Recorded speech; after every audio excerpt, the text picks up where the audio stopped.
Deputy சிஎம்னு சொல்லலாம் தமிழ்நாட்டுக்கு. அவர் வந்து ஒரு மொழியை செத்த மொழின்னு சொல்கிறாரு சார். எப்போ செத்துச்சு அதை முதல்ல சொல்லணும். அப்புறம் தான் வந்து அது செத்ததா இல்லையா அப்படின்றத பற்றி இது பண்ண முடியும். புரிஞ்சவன் புரிஞ்சுக்கோ, மற்றவன் சும்மா இருன்னு சொன்னார். ஏன்னா இவர் பேசுறது ஒத்தனுக்கும் புரியாதுன்ற தைரியத்தில் தான் அவர் அந்த மாதிரி சொன்னார். இப்போ 21 தேர்தலில் தனியாக தானே இருந்தார். அப்போ ஒருவேளை பாஜக அதிமுக கூட்டணி ஜெயிச்சு ஆட்சிக்கு வந்திருந்தது அப்படின்னு சொன்னா, டெல்லியில யாரோ ஒருத்தர் ரிமோட்டை வச்சிருக்கிறத தமிழ்நாட்டிலேயே வச்சுப்பாங்கல்ல. அப்ப அந்த அறிவு இல்லையா, ரிமோட்டை தூக்கிட்டு போயிடுவாங்க அப்படின்னு 24 தான் அந்த அறிவு வந்ததா? டேஷும் பிழைக்குமோ இந்த பிழைப்பு அப்படின்னு சொல்லுவாங்க. அந்த மாதிரிதான் இருக்குது. அவர் அங்க எம்பியாக இருக்கின்ற அந்த கூட்டணியில் இருக்கின்ற ஒவ்வொரு நொடியும் அசிங்கத்தை சுமந்து கொண்டு இருக்கின்றார். நீ சொன்னார்ல, கலைஞரை இழிவுபடுத்த வேண்டும் என்றால், இப்ப நான் சொல்லிட்டா கமல்ஹாசனை இழிவுபடுத்த வேண்டும் என்றால் கூட்டணியில கூப்பிட்டு வச்சு அந்த ஆளுக்கு ஒரு எம்பி சீட்டு கொடு. வெக்கம், சூடு, சொரணை, மானம், ரோஷம் எதுவுமே இல்லாம இன்னைக்கு அங்க போய் சேர்ந்ததுக்கு முட்டு கொடுத்துருக்கிறீங்களே. சேர்ந்ததுக்கு முட்டு கொடுத்தீங்க, அன்னைக்கு சொன்னதுக்கு என்ன பதில் சொல்லுவீங்க? எப்படி சார் அந்த தற்கூரின்னு சொன்னதுக்கு அவருக்கு கொடுத்த எக்ஸ்பிளனேஷன் அண்ட் ரிபட்டல்லாம் ஓகேவா? பைக்கு நிச்சயம், கார் லட்சியம். தம்பி, ஒருத்தனை ஆட்டையை போடணும் அப்படின்னு சொன்னா அவன் ஆசையை தூண்டணும். சதுரங்க வேட்டை. 1 லட்ச ரூபா வண்டி அப்படின்னா 10,000 ரூபா நமக்கு கட்டிங் கொடுத்துருங்க. இப்போ 1 கோடி வண்டி இன்ட்டு 10,000னா என்னன்னு பாருங்க. நமக்கு வர வேண்டியது வந்துருமா? நீங்க வந்து அவங்களுக்கு வண்டியை கொடுத்துருங்க, அவங்க இஎம்ஐ கட்டிடுவாங்க. சார் ஃப்ரீயா கொடுக்கறது தான் சார் விஷயம். ஃப்ரீயா கொடுக்குற நீங்க சொன்னமா 1 கோடி பேருக்கு வண்டி கொடுக்க முடியும்னு தான் நான் சொன்னேன். சொன்னா இல்லையா? Don't put word into my mouth. Car அப்படின்னா தளபதி வராரு ஒரு கார். அதான் அந்த வரி கட்டுறது கூட கோர்ட் வரைக்கும் போயிட்டு பஞ்சாயத்துலாம் ஆச்சுல்ல, அந்த காரா? தலைவர் மட்டும் அந்த கார்ல போவாரு, தொண்டர்கள் சாதாரண மக்கள்லாம் சாதாரண கார்ல போனோமா?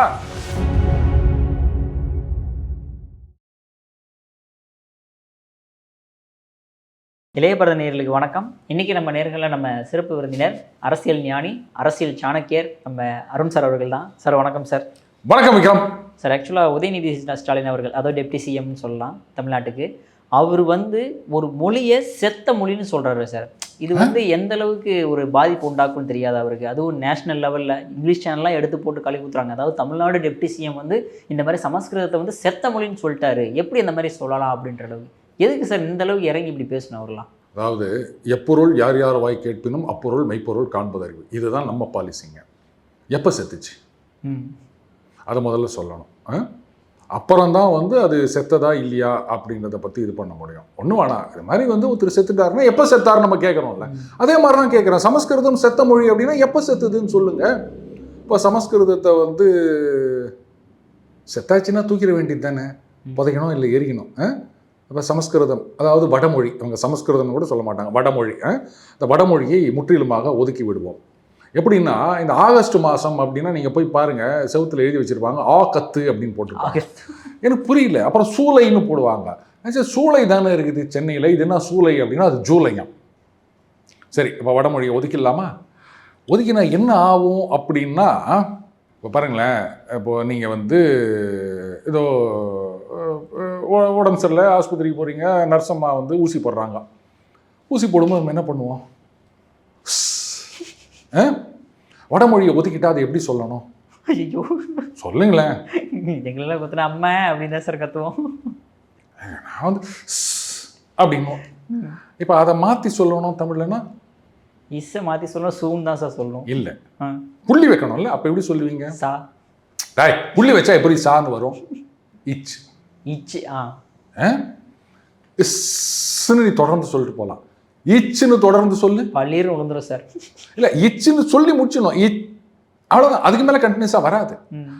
அது மட்டும் இல்லை, வெள்ளை ஊட்டமாக இருந்தாங்கன்னா நீ சொன்ன மாதிரி பள்ளீர்னு விடும். ஊசி போன போட்டு ரைட்டா? அதுக்கப்புறம் இப்போ அந்த பசங்கள்லாம் சேட்டை பண்ணுறாங்கன்னு வச்சுக்கோங்களேன், சொல்கிறோமா இல்லையா? அதை வடமொழி எடுத்துகிட்டு எப்படி சொல்லுவீங்க? முடியாது. பல பேருடைய பேரே இன்னைக்கு அப்படி தான் இருக்குது. நான் யாரையும் குறிப்பில் சொல்ல, பொதுவில் சொல்கிறேன். தமிழர்கள் பேரெல்லாம் பார்த்தீங்கன்னா அந்த இஷ்ஷு, ஸ்டாலின், அதான் அந்த மாதிரி நான் இஷ்யூக்கு வந்துட்டேன், நீ அந்த மாதிரிலாம் கோத்து விடாதீங்க. அது இல்லாமல் இன்றைக்கி நிறைய பேர்கள் இல்லை. இன்ஃபேக்ட் திமுகவில் மூத்த நிர்வாகி ஒரு தடவை வந்து வருத்தப்பட்டார். ஒரு காலத்தில் வந்து திமுக காரன்னா பேரை பார்த்தாலே சொல்லலாம், அன்பழகன், செந்தமிழ் செல்வன், இந்த மாதிரி வந்து தமிழ் பெயர்களாக வைப்பாங்க. ஆனால் இன்னைக்கு வந்து பேரை வச்சுலாம் சொல்ல முடியல அப்படின்னு வருத்தப்பட்டார். கரெக்டு. நீங்கள் வந்து இந்த திமுக ஆரம்ப காலகட்டத்தில் பார்த்தீங்கன்னா இந்த மாதிரி தமிழ் பெயர்கள் வைக்கணும் அப்படின்ட்டு நிறைய பேர், எங்கள் அப்பா கூட அது மாதிரி தான். ஆனால் கட்சியில் அவர் என்ன பண்ணிட்டாரு, எனக்கு பெட் அண்ட் ரசல்னு பேர் வச்சுட்டாரு. எனக்கு மட்டும் அப்படி வச்சுட்டு எனக்கு குழந்தை பிறந்தவுடனே அவனுக்கு வந்து செந்தமிழ் செல்வன் அப்படின்னாரு. நான் சொன்னேன், இது உன் பிள்ளைக்கு வைக்க வேண்டியதானே, எதுக்கு என் பிள்ளைக்கு வைக்கிறேன்னு கேட்டேன். சரி, இப்போ அந்த மேட்டருக்கு வருவோம். செத்த மொழி அப்படின்னு சொன்னால், இப்போ திமுகவினர் வந்து பெரியார், அம்பேத்கர் இவர்கள் கொள்கைகளை பின்பற்றுபவர்கள். இந்த அரசியல் நிர்ணய சபை அப்போ அம்பேத்கருடைய கருத்து என்னவா இருந்ததுன்னு தெரியுமா? இந்தியாவுடைய தேசிய மொழியா சமஸ்கிருதத்தை வைக்கணும். எடுத்து பாருங்க, பழைய இதெல்லாம் எடுத்து பார்த்தீங்கன்னா தெரியும். எதுக்காக அப்படின்னா, இப்போ இந்த மொழியா அந்த மொழியா அப்படின்ற ஒரு பிரச்சனையே வரக்கூடாது, அதனால் சமஸ்கிருதம் இருக்கட்டும் அப்படின்னு. இன்னும் சொல்லப்போனால் சமஸ்கிருதத்தை தேசிய மொழியாக கொண்டு வர்றதுக்கு இன்னொரு காரணம் வந்து அந்த இந்தி பேசுகிறவங்க அவங்களுடைய ஸ்ட்ரென்த்து. அவங்க இந்தி அப்படின்னும் போது எதுக்கு இந்தி, சமஸ்கிருதம். இப்படி கூட அந்த மைத்ரான்னு நினைக்கிறேன், அவர் தான் இந்த ஒரு ரெசல்யூஷனை கொண்டு வராரு. ஆனால் அது வந்து சக்சீட் ஆகலை. அப்போது அண்ணலுடைய கொள்கைக்கு எதிராக பேசுகிற மாதிரி இல்லையா? அவரோடவா நமக்குலாம் ரொம்ப தெரிஞ்சிட போகுது. அவர் பேருக்கு பின்னாடி பட்டம் இருக்குது தெரியுமா? அதுக்கே ஒரு பக்கம் ஃபுல்லாக நம்ம எழுதணும் எவ்வளோ பட்சியதார் அப்படின்னு. அவரே வந்து சமஸ்கிருதத்தை தேசிய மொழி ஆக்கணும் அப்படின்ற ஒரு கருத்து வைத்திருந்தார்னு சொல்லும்போது நம்ம அதை போய் செத்த மொழின்னு சொல்கிறது தப்பு இல்லையா விக்ரம்? சரி, செத்த மொழி அப்படின்னு சொல்கிறீங்களே. கேரளாவில் சான்ஸ்கிரிட் யூனிவர்சிட்டி இருக்குது. இந்தியாவில் மொத்தம் 18 சான்ஸ்கிரிட் யூனிவர்சிட்டி இருக்கான். பல மாநிலங்களில் இருக்குது, ஒரு மாநிலம் 2 மாநிலம் அப்படின்னு இல்லை. அப்போ அதுக்கெல்லாம் நீங்கள் என்ன சொல்ல போகிறீங்க? இன்னும் ஃபங்க்ஷன் ஆகிட்டு தானே இருக்குது. அங்கே வந்து யூனிவர்சிட்டி அப்படின்னா வைஸ் சான்சலர் இருப்பார். அவரை வந்து சிஎம் அப்பாயிண்ட் பண்ணுறாரா, கவர்னர் அப்பாயிண்ட் பண்ணுறாரா, அந்த பிரச்சனைக்குள்ளே நாம் போக விரும்பலை. ப்ரொஃபஸர்ஸ் இருப்பாங்க, லெக்சரர்ஸ் இருப்பாங்க, ஸ்டூடெண்ட்ஸ் இருப்பாங்க. அவங்கெல்லாம் இருக்கிறதுனால தானே அந்த யூனிவர்சிட்டி ஃபங்க்ஷன் ஆகிட்டு இருக்குது. அப்போ 18 யூனிவர்சிட்டி இருக்குது அப்படின்னு சொல்லும்போது, இப்போ நீங்களே எடுத்துக்கோங்களேன், ஒரு ஸ்கூல் வந்து ஒரே ஒரு பிரான்ச் இருக்குது, இன்னொரு ஸ்கூல் வந்து 18 இடத்துல பிரான்ச் இருக்குது. அப்போ செலவு எதுக்கு அதிகமாகும்? 18 பிரான்ச் இருக்கிறதுக்கு தானே. அப்போ செலவு எதுக்கு அதிகமாகும்? அப்போ அதுக்கு வந்து அதிகமாக தானே கொடுத்தானோ. ஏன்னா 18 பிரான்ச், இங்கே ஒரே பிரான்ச்சு. எத்தனை தமிழ் பல்கலைக்கழகங்கள் இருக்குது எனக்கு சொல்லுங்கள்? ஒரே ஒரு தஞ்சையில் இருக்க தமிழ் பல்கலைக்கழகம் தான். நாமளே வந்து பண்ணாமல் விட்டுவிட்டு அப்புறம் இப்போது கேரளாவில் டாலர்ஸ் தான் இருக்காங்க. அதுக்கு முன்னாடி கம்யூனிஸ்டுகள் தான், காங்கிரஸ் தான் இருந்தாங்க. பாஜக அங்கே ஆட்சிக்கு வந்ததே கிடையாது. அங்கே சான்ஸ்கிரிட் யூனிவர்சிட்டி இருக்கு. இன்னொன்று நான் சொல்லிட்டா, இங்கே ஒன்றா நீங்கள் வந்து ஆகஸ்ட் அப்படின்றது ஆகத்து அப்படின்னு சொல்லிட்டு போகலாம், ஜூலையை சூலை சூன் அப்படின்னு சொல்லிட்டு போகலாம். இங்கே கேரளாவில் போயிட்டு டாலர்ஸ் அங்கே சகாவு இந்த சான்ஸ்கிரிட் வந்து செத்த மொழி, அதனால் அதை வந்து நீக்க வேண்டும்னு சொல்லி பாருங்கள். மலையாளத்தில் சமஸ்கிருத வார்த்தைகள் வந்து ஏராளமாக கொட்டி குவிந்து கிடக்கின்றன. அங்கே பார்த்தீங்கன்னா மலையாளம் சமஸ்கிருதம் ரெண்டும் இணைந்து அங்கு பயணிக்கின்றது அப்படின்னு தான் சொல்லணும். இப்போது நம்ம வந்து எதிர்கட்சி தலைவர்னு சொல்கிறோம் இல்லையா, அங்கே என்ன தெரியுமா சொல்லுவாங்க? பிரதிபக்ஷ நேதாவு அப்படின்னு சொல்லுவாங்க. சமஸ்கிருதம் பிரதிபக்ஷம் அப்படின்றது சமஸ்கிருதம், நேதாவு அப்படின்றது நேதான்னு இந்தியில் சொல்லுவாங்க. அது சமஸ்கிருதமானு எனக்கு தெரியல, பட் பிரதிபக்ஷம் அப்படின்றது சமஸ்கிருதம், அது நல்லாவே தெரியும். இந்த மாதிரி எத்தனையோ வார்த்தைகள் இருக்குது. சர்வகலாசாலா சாஸ்திரம் அப்படின்வாங்க, சயின்ஸ் அப்படின்றத அவங்க சாஸ்திரம்னு தான் சொல்லுவாங்க. ஸோ முழுக்க சமஸ்கிருதம் மலையாளத்துடன் பின்னி பிணைந்துள்ளது. அங்கே போய் சொல்லுங்களேன், வேணாங்க சகாவு ஒத்துக்கிட்டங்க, கேரளாலேருந்து யாராவது வந்து சமஸ்கிருதம் ஆமாம் செத்த மொழின்னு ஒத்துக்கிட்டோம், நான் அதை பற்றி பேசவே இல்லை. உங்கள் புள்ளி கூட்டணியில் தானே இருக்காங்க, ஒத்துராது சொல்ல மாட்டாங்களா? வாங்கின 15-10க்கு இல்லாட்டாலும் நீங்கள் கொடுக்க போகிற சீட்டுக்காகவாது எங்க சொல்லிருங்க, இல்லாட்டா இங்கே சீட்டு கொடுக்க மாட்டாங்க அப்படின்னாது வந்து அவங்க ப்ரெஷர் பண்ணுவாங்க. அவங்க சொல்லட்டும், அப்போ நான் ஏற்றுக்கிறேன். அடுத்ததாக பார்த்தோம் அப்படின்னா உங்களுடைய தீவிர ஃபேன், அதாவது கமலஹாசன் அவர்கள். நான் ஃபேன்பா. எப்பவுமே அதான் சார். அதாவது நாடி நரம்புல இருக்கக்கூடிய நான் எல்லாத்துலேயும் அந்த கொஸ்டின்ஸ் கேட்டேன் சார். இருந்தாலும் உங்கள்ட்ட இருந்து அவருடைய அந்த இப்போ இந்த விளக்கம் ஒன்று கொடுப்பீங்கல்ல, அவர் என்ன சொன்னார் அப்படின்றதுக்கு அதை தெரிஞ்சே ஆகணும் சார். நான் ஏன் திமுகவோட ஜாயின் பண்ணேன், எதுக்கு ரிமோட் எடுத்து உடைச்சேன், நீங்க நிச்சயமா பார்த்துருப்பீங்கன்னு நினைக்கிறேன். ஓகேங்களா, என்னத்தான் சொல்ல வராரு அந்த இடத்துல? ஓகே, புரிஞ்சவன் புரிஞ்சிக்க, புரியாதவன் அமைதியா இருந்துக்கொண்டாரே சார். எதுக்காக சார் அதை சொன்னாரு? நான் பேசாமல் இந்த கோனார் நோட்ஸ் ஒன்று போடலான்னு பார்க்குறேன். அந்த காலத்தில் வந்து தமிழுக்கு வந்து கோனார் நோட்ஸ் தான் அந்த அளவுக்கு அற்புதமாக விளக்கம் கொடுப்பாங்க. சரி, அவர் என்ன சொல்கிறாரு, ஏன்னா இந்த ரிமோட்டையே தூக்கிட்டு போயிடுவாங்க, அந்த ரிமோட் இங்கே தான் இருக்கணும்.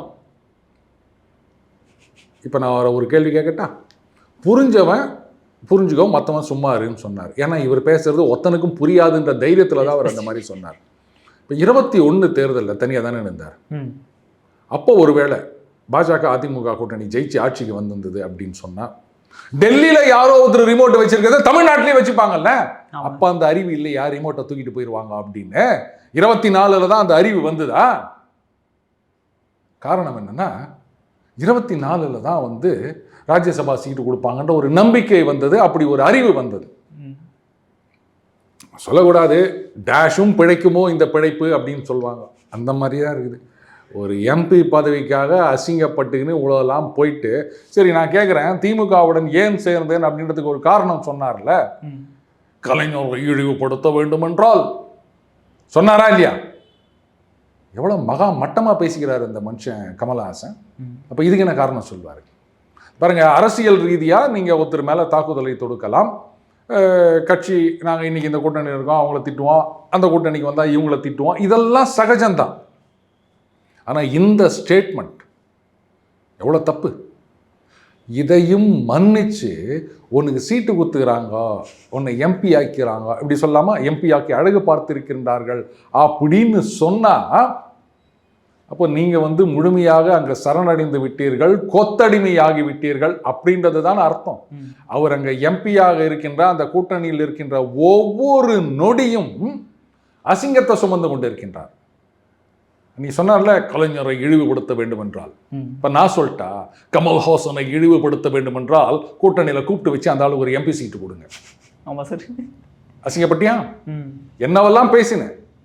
கொள்கை ரீதியாக யாரும் ஒன்னா இதை ஒன்னா பேசுங்க. இவங்க வந்து குடும்பத்தோட வந்து கொள்ளையடிச்சுட்டு போறாங்க சொல்லுங்க. வைகோ சொல்லாததையா நீங்க சொல்ல போறீங்க? ஆனா இந்த வார்த்தை பேசினீங்கல்ல, பேசிட்டு கொஞ்சம் கூட அந்த வெக்கம், சூடு, சொரணை, மானம், ரோஷம் எதுவுமே இல்லாம இன்னைக்கு அங்க போய் சேர்ந்ததுக்கு முட்டு கொடுத்துருக்கிறீங்களே. சேர்ந்ததுக்கு முட்டு கொடுத்தீங்க, அன்னைக்கு சொன்னதுக்கு என்ன பதில் சொல்லுவீங்க? சொன்னது நீதானா, சொல் சொல் சொல் அப்படின்னு கேட்கணும். அந்த வீடியோ இருக்கிற வரைக்கும் அந்த அசிங்கத்தோடையே அவர் இருப்பார், வெளில காமிச்சிக்க மாட்டார். தைரியம்னா என்ன தெரியுமா, இந்த பயத்தை வெளில காமிக்காம, அந்த மாதிரி அந்த அசிங்கத்தை வெளில காமிக்காம இருக்காருல்ல, அதுதான் கமல்ஹாசன். இதுக்கு மேலே நான் ஏதாவது விளக்கம் சொல்லணுமா? வேணாம் சார். சார் அடுத்ததாக பார்த்தோம் அப்படின்னா, இப்போ பிரச்சனையே இல்லாத எதுக்கு சார் போராட்டம் பண்ணிக்கிட்டு இருக்காங்க? மெட்ரோ ப்ராஜெக்டா, ஓகேங்களா, இதே நீங்கள் கரெக்டாக எங்களுக்கு வந்து கொடுக்கல, அதனால தான் வந்து ரிட்டர்ன் பண்ணியிருக்கோம், நாங்கள் நிராகரிக்கலாம் சொல்லவே இல்லை அப்படின்னா மதுரையில் உட்காந்து போராட்டம் பண்ணுறாங்க. எஸ்ஐஆர் ஃபார்ம் எல்லாமே ஃபில் பண்ணி எல்லாம் நடந்துக்கிட்டு இருக்குது, இருந்தாலும் அதுக்கு எதிர்த்து போராட்டம் பண்ணுறாங்க. எதுக்கு சார் இப்படி இந்த மாதிரி போராட்டம் பண்ணிக்கிட்டே இருக்காங்க திமுக? அதான் நிராகரிப்பாப்பு, நிராயுத பாணி, அந்த மாதிரிலாம் எதுவுமே இல்லை, அதனால இதையாவது போராட்டம் பண்ணுறோமே. எதிர்கட்சியாக இருந்தால் நிறைய விஷயம் கிடைக்குங்க, போராட்டம் பண்ணலாம். திமுக எதிர்கட்சியாக இருக்கும்போது எவ்வளோலாம் போராட்டம் பண்ணாங்க. அதே சேலம், சென்னை 8 வழிச்சாலை, அது இவங்க அந்த உடனே சென்னை சேலம் அப்படின்ட்டு கபால்னு மாற்றி இம்ப்ளிமெண்ட் பண்ண ஆரம்பிச்சிடும், ஆதரவு கொடுக்குறோம் அப்படின்னு சொல்லிட்டாங்க. இந்த மாதிரி நிறைய விஷயங்கள் நீங்கள் பார்க்கலாம். அப்போ எதிர்ப்போம், எதிர்கட்சியாக இருக்கும்போது. ஆமாங்க, அது எதிர்கட்சியாக இருக்கும்போது எதிர்ப்போம். இன்னைக்கு இருக்க எதிர்கட்சி என்ன பண்ணுறாங்க? அவங்க எதிர்க்கல, அதுக்கு நாங்கள் என்ன பண்ண முடியும் அப்படின்வாங்க. இப்போ ஆளுங்கட்சியாக இருக்கும்போது எதைத்தான் எதிர்க்கிறது? திட்டத்தை எதிர்க்க முடியாது, ஏன்னா இது அவங்க கொண்டு வர திட்டம். ஏன்னா வந்து பாருங்க, மழை பெஞ்சு ரோடெல்லாம் சரியா இல்லை அப்படின்னு ஆளுங்கட்சி போய் போராட்டம் பண்ணுவாங்களா? என்னையா எதிர்கட்சி தான் போராட்டம் பண்ணலாம் அப்படின்றதுக்காகவாது அவங்க போய் பண்ணணும்னா அதெல்லாம் தப்பு. அப்போ என்ன பண்ணணும்? இந்த மாதிரி தான் ஏதாவது பண்ணணும், எதையாவது ஒன்று கிரியேட் பண்ணணும்.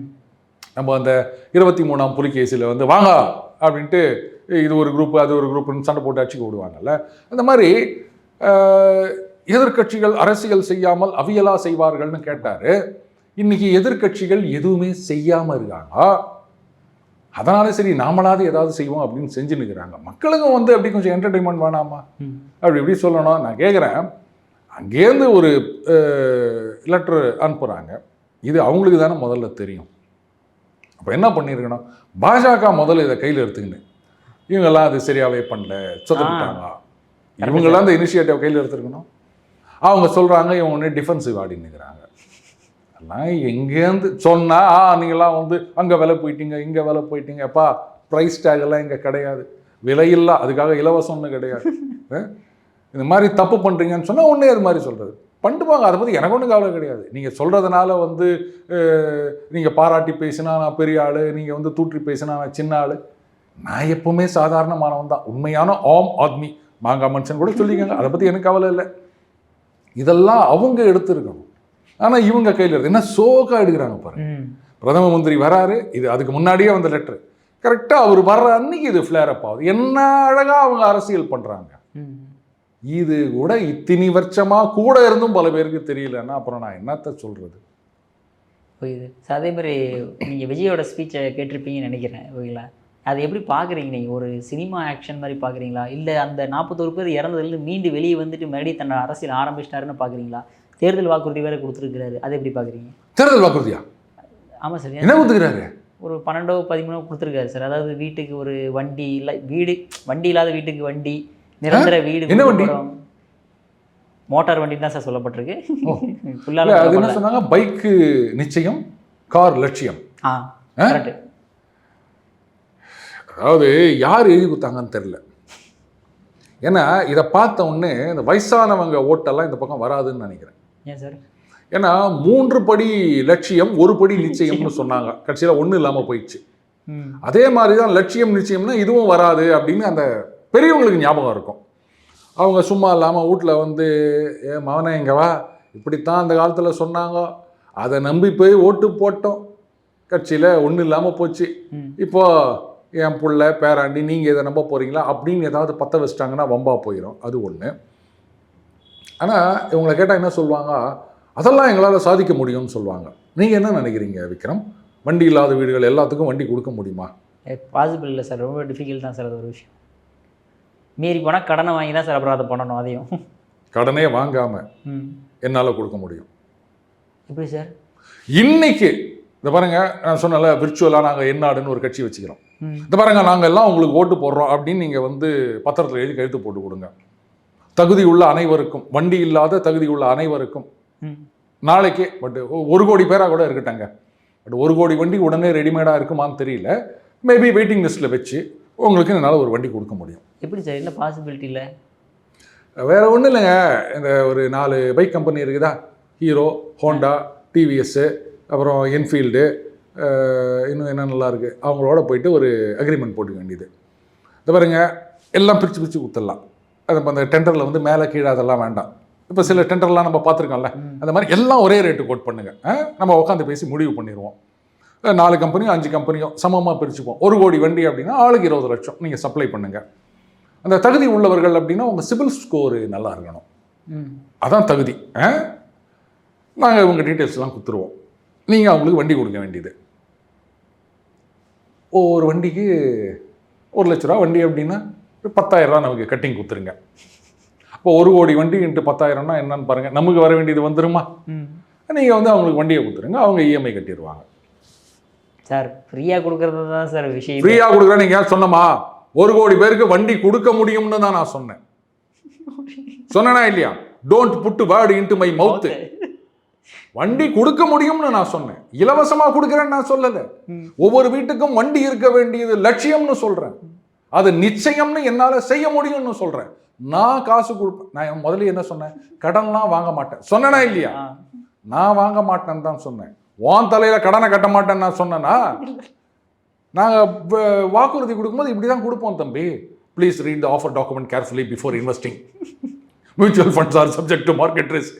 படிக்கிறீங்கல்ல, அந்த மாதிரி ஃபைன் பிரிண்ட்டை படிக்கணும். வாக்குறுதியில் ஃபைன் பிரிண்ட்டு கிடையாது. பின்னாடி நாங்கள் விளக்கம் சொல்லுவோம், தேதி போட்டு குத்தமா அப்படின்னு சொல்லுவோம். அதெல்லாம் வந்து இந்த மாதிரி நிறைய விஷயங்கள் இருக்குது. ஸோ என்னால் நான் வந்து ஓப்பனாக சொல்லிட்டேன், அரசியல்வாதிகள் சொல்ல மாட்டாங்க, அதனால தான் நான் சிஎம் ஆக முடியாது.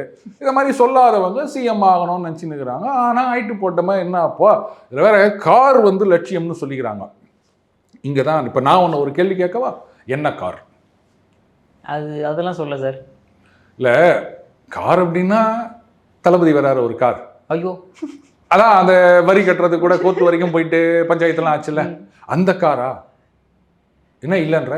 ஐயோ, அதெல்லாம் ரொம்ப கஷ்டம் சார். அது யோ, தலைவர் மட்டும் அந்த கார்ல போவாரு, தொண்டர்கள் சாதாரண மக்கள்லாம் சாதாரண கார்ல போனோமா? மக்கள் தான் இங்க மக்களாட்சியில முக்கியம். அப்ப அவங்களுக்கு அதை விட பெரிய கார் கொடுங்க. நீங்க தலைவர் என்ன கார் வச்சுக்கிறாரோ அதை விட ₹1 அதிகமா இருக்கணும். அந்த கார் நீங்க மட்டும் வாங்கி கொடுக்குறேன்னு சொல்லுங்க. நான் வந்து மத்திய நிதியமைச்சர்கிட்ட பேசி, பாருங்க இந்த காருக்கு நீங்க டாக்ஸே போடாதீங்க, நான் வாங்கி தரேன் வரி விலக்கு. ஓகேவா? எப்படி வாங்குறலாம் கேட்காத, நான் பேசுறேன் நிதியமைச்சர்கிட்ட. இது மாதிரி நான் இனிமே உங்களை வந்து விமர்சனம் பண்றதை 1 வருஷம் நிறுத்தி வைக்கிறேன் அப்படின்னா உடனே வரி விலக்கு கொடுத்துருவாங்க. நீங்க எல்லாருக்கும் வாங்கி கொடுக்குறீங்களா சொல்லுங்க. அந்த லட்சியத்தை அடைவதற்கு நான் ஏற்பாடு பண்றேன். செய்வீர்களா? செய்வீர்களா?